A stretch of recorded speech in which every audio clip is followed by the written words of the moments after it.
राहुरी तालुक्यातील वांबोरी परिसरात पाणी प्रश्न पुन्हा एकदा पेटला असून वांबोरी चरीचे पाणी मिळावे या मागणीसाठी मोरे यांनी आजपासून आमरण उपोषण सुरू केलं आहे।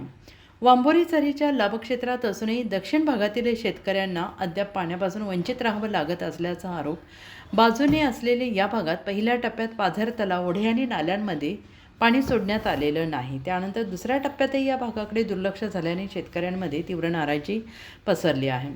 या अन्यायाविरोधात मोरे यांनी गुरुवार दिनांक 19/2/2026 पासून वांबोरी येथे उपोषणाला सुरुवात केली आहे। आमच्या हक्काचे पाणी मिळालेच पाहिजे अशी ठाम भूमिका त्यांनी घेतली आहे।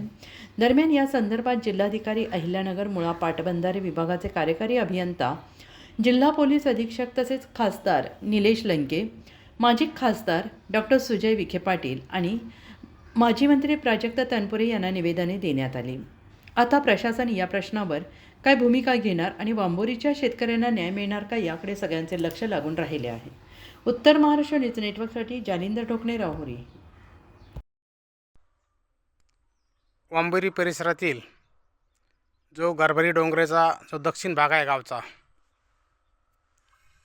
या परिसराला वांबोरी चरीचा काही फायदा झालेला नाही। 8 पाणी धोरणाचा भाग आणि अप्रत्यक्ष सिंचन या पद्धतीने वांबोरी चरीची अंमलबजावणी करण्याचं ठरलेलं होतं, परंतु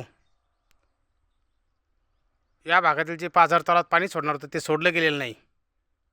दक्षिणेकडचा संपूर्ण भाग कोरडा राहिलेला आहे आणि या भागाला पाणी न भेटताच वांबोरी चरीचा दुसरा टप्पा मंजूर करण्यात आला, त्याचं कामही चालू आहे। त्याचं पाणी नगर आणि पाथर्डी तालुक्यातील काही दुष्काळी गावांना 34 गावांना भेटणार आहे। त्यांना पाणी भेटलंच पाहिजे, काही हरकत नाही, परंतु पहिल्या टप्प्यातील वांबोरीचा दक्षिण भाग कोरडा राहिला आहे। याला त्या काळातले नेते यांनी कुठल्याही प्रकारचं लक्ष दिलेलं नाही आणि सध्या या भागातल्या शेतकऱ्यांची पिकं जळून चाललेली आहेत। म्हणजे वांबोरी चरी होऊनही या परिसराला, वांबोरी चरीचा 10% सुद्धा फायदा झालेला नाही। पाझर तलावातून अप्रत्यक्ष सिंचन या तत्वालाही हरताळ फासलेला आहे। कोणाही अधिकाऱ्यांचं वांबोरी चरीच्या पाणी वाटपावर नियंत्रण नाही आहे। म्हणून येत्या 19 तारखेला परवा मी स्वतः वांबोरी चरी समितीच्या वतीनं बेमत उपोषणाला बसणार आहे। त्याचप्रमाणे माझ्याबरोबर रोज 5 शेतकरी चक्री उपोषण करणार आहेत। आमच्या या भागामध्ये वांबोरी चरीचं पाणी निदान उन्हाळ्यापुरतं का होईना आम्हाला सोडलं जावं, ही आमची कळकळीची इच्छा आहे। राजकीय नेत्यांच्या दुर्लक्ष झाल्यामुळं किंवा त्यांच्या निष्क्रिय भूमिकेमुळं हा भाग पाण्यापासून वंचित राहिलेला आहे। त्यांनी याबाबतीत या प्रश्नामध्ये लक्ष घालावं अशी कळकळीची विनंती आहे।